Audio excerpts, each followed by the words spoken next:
How to activate video credit card. So the very first thing that you'll do is you won't be able to activate your credit card if you're using the application. So you'll just have to input those informations that you have via the BDO's official website or from the physical store.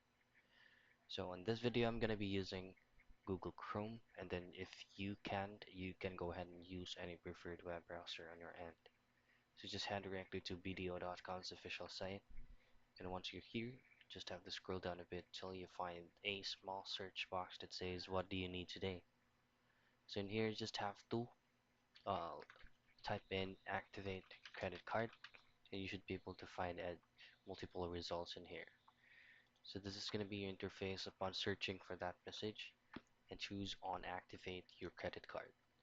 Once you click on this button right here or option, you will be redirected to another tab, which is going to be the request of activating your credit card.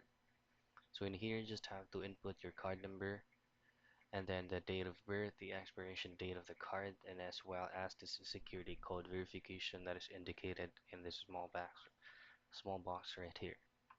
Once everything is filled out, just click on submit, and you just have to um, wait maybe around 5 to 10 minutes, and then your credit card should be fully activated by then. So that's how you activate your video credit card.